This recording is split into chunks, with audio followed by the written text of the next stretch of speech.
بسم اللہ الرحمن الرحیم۔ ربیع الاول کی آمد کا ایک سب سے بڑا فائدہ یہ ہے کہ ربیع الاول کی آمد کے ساتھ ہی حضور اکرم صلی اللہ علیہ وسلم کی سیرت کا تذکرہ گرم ہو جاتا ہے مجالس کے اندر، محافل کے اندر، مختلف جگہوں پر۔ یہ بات تو یقیناً ہم سب کو معلوم ہے اور ہر آن معلوم ہونی چاہیے کہ سیرت اور ربیع الاول کوئی لازم ملزوم نہیں ہے ایک دوسرے کے ساتھ،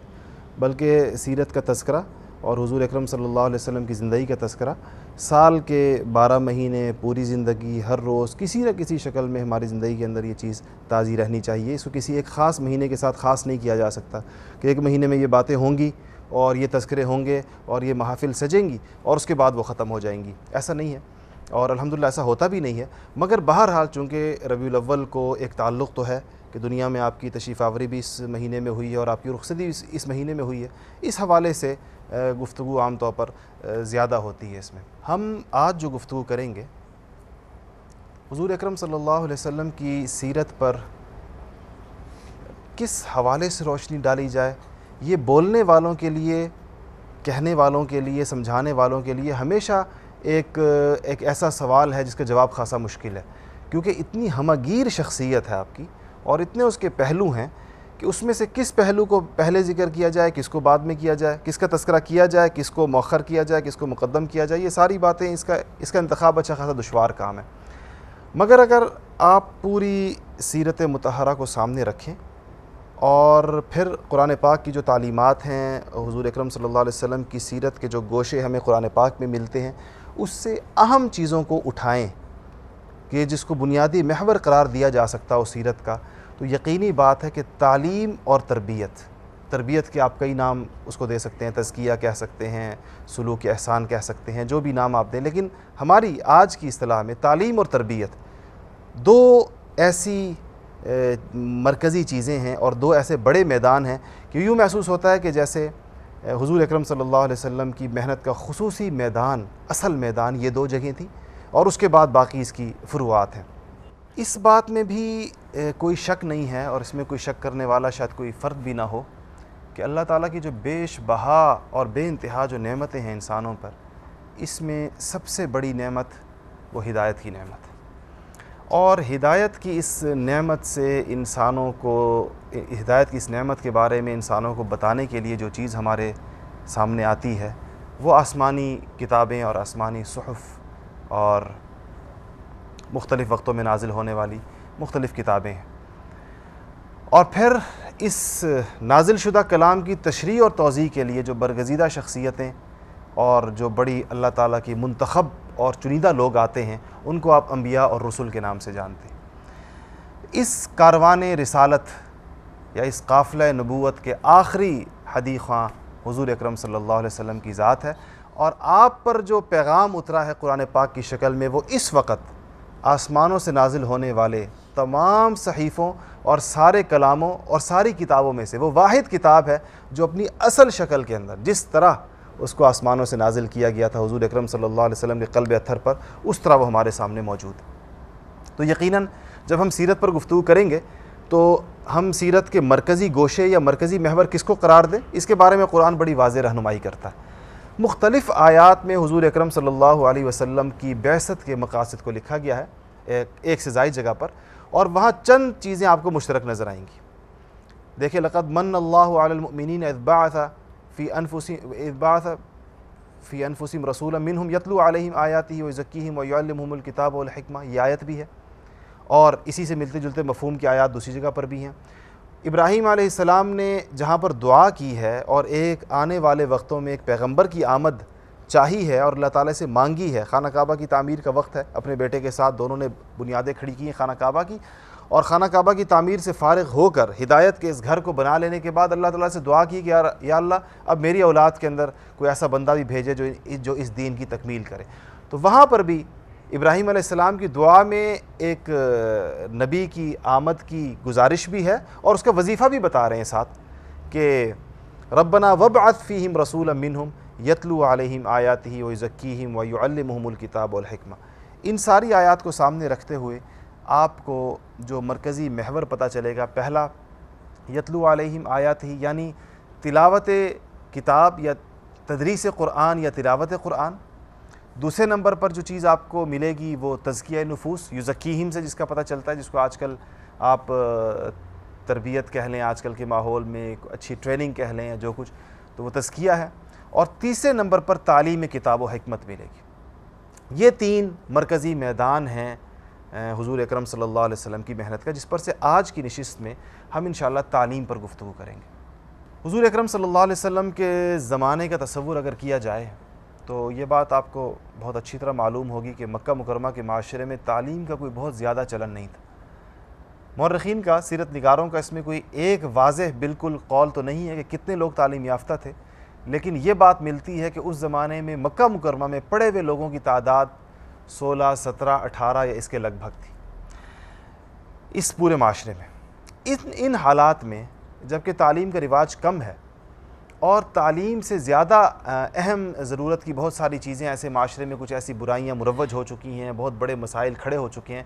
وہاں پر ہمیں حضور اقدس صلی اللہ علیہ وسلم پر اترنے والی پہلی وحی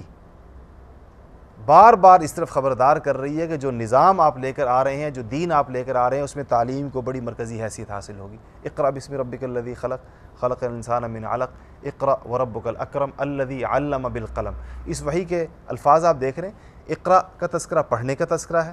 علمہ پڑھانے کا تذکرہ ہے، یعنی جس نے پڑھایا اللہ کی طرف ذات ہے. قلم کا تذکرہ ہے. علم، قلم، پڑھنا، پڑھانا، یہ ساری باتیں ان پہلی 4-5 آیتوں کے اندر آ چکی ہیں. اور ادھر سے ہی اسلام کے مزاج کی تعین کی یہ پڑھنے لکھنے والا دین ہوگا، اور یہ پڑھنے لکھنے کی جانب لوگوں کو متوجہ کرنے والا دین ہوگا. اور واقعتاً دنیا نے دیکھا اسی امی معاشرے میں، جس کی طرف میں نے اشارہ کیا کہ چند افراد 17، 18، 20 افراد پڑھنے والے ہیں، اسی معاشرے نے 200 سالوں میں، پہلے 200 سالوں میں مختلف علوم اور فنون کے اندر مختلف جہات سے کتنی کتابیں دنیا کو دی، کتنے تعلیم یافتہ لوگ دنیا کو دیے، کتنے مہذب انسان دنیا کو دیے، کتنے معلم اور کتنے استاد دیے، اور تعلیم کے کتنے اسلوب دیے، اور تعلیم کی اشاعت کی کتنی ترغیب دی، اور طالب علموں کے کتنے فضائل بیان کیے. یہ ساری باتیں ہمیں اس پہلی وحی سے ہمارے سامنے آتی ہیں. تو ہمیں ایک بات یہ پتہ چلتی ہے کہ پیغمبر کا بنیادی منصب جو ہے وہ معلم کا منصب ہے. آپ خود سوچئے کہ حضور ہم قرآن پاک میں موجود ہے کہ آدم علیہ نبینا و علیہ الصلاۃ والسلام کو اللہ تعالیٰ نے فرشتوں کا مسجود بنایا، فرشتوں اور جنوں دونوں سے کہا ہے کہ ان کو سجدہ کرو. کس بنیاد پر سجدہ کرو؟ قرآن نے جو وجہ بظاہر بیان کی ہے سامنے کہ آدم علیہ السلام کو اشیاء کا علم دیا گیا تھا، یعنی علم الاشیاء کی معرفت دی گئی تھی. تو اب آپ سوچئے کہ اگر علم الاشیاء کی معرفت کی بنیاد پر، علم الاشیاء چیزوں کے علم کی معرفت کی بنیاد پر اگر وہ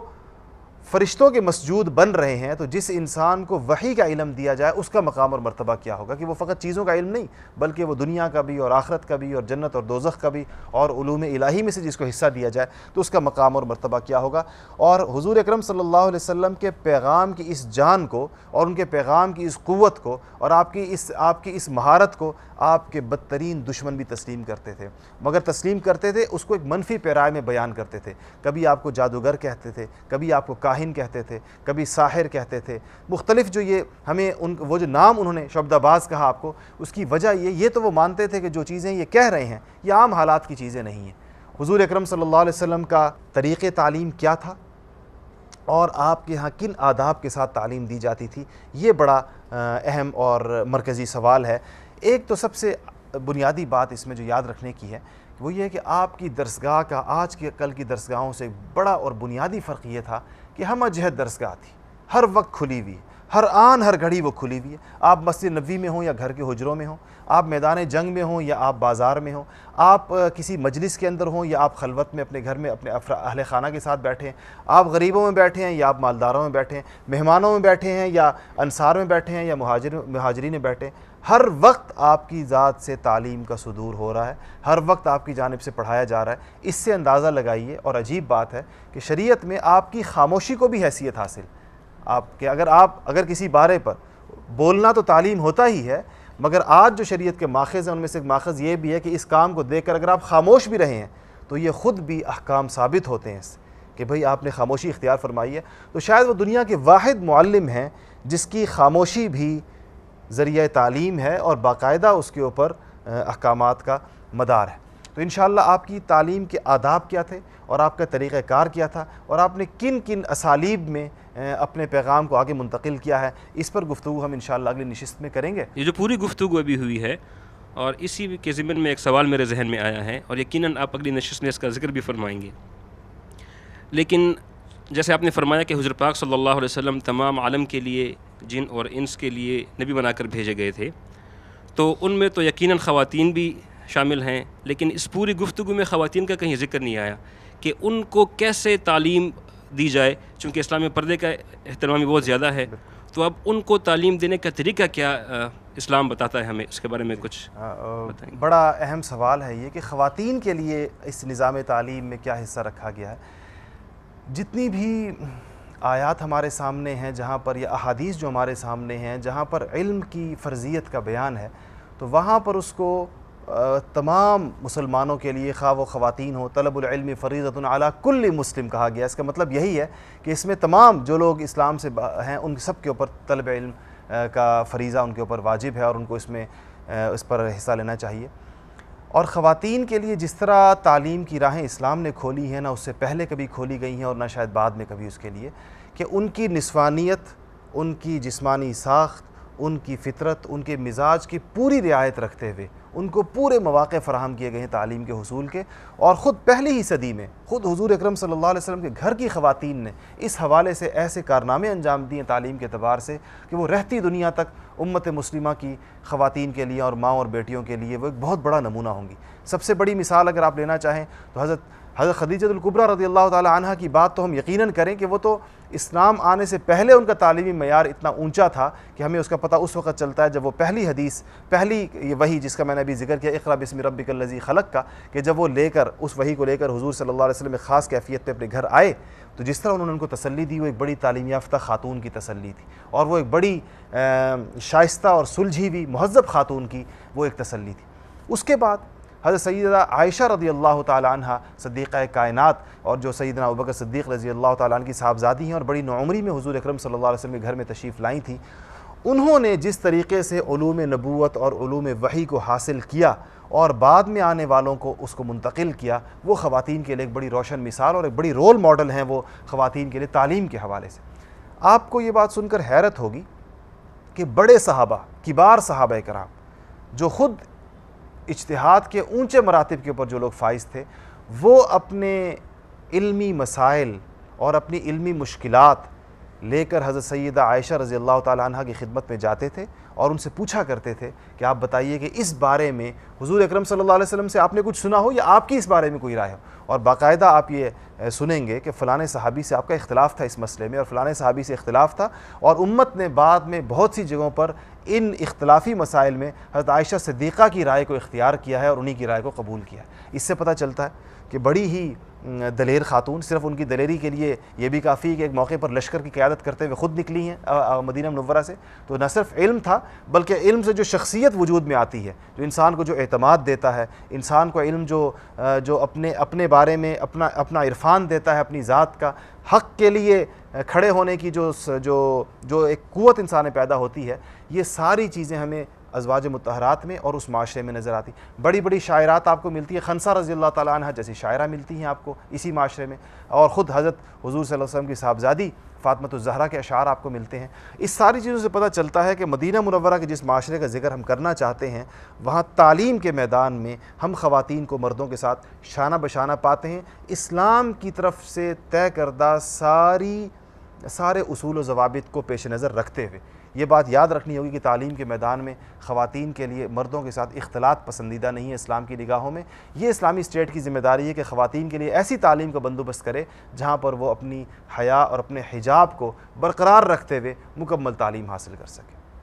آج کی نشست کا اسی بات پر انشاءاللہ اختتام کرتے ہیں۔ کل ہم انشاءاللہ اس بات کا تذکرہ کریں گے کہ حضور اکرم صلی اللہ علیہ وسلم نے کن اسالیب اور کن طریقوں کو اور کن آداب کو سامنے رکھتے ہوئے امت کو تعلیم دی۔ وآخر دعوانا ان الحمد للہ رب العالمین۔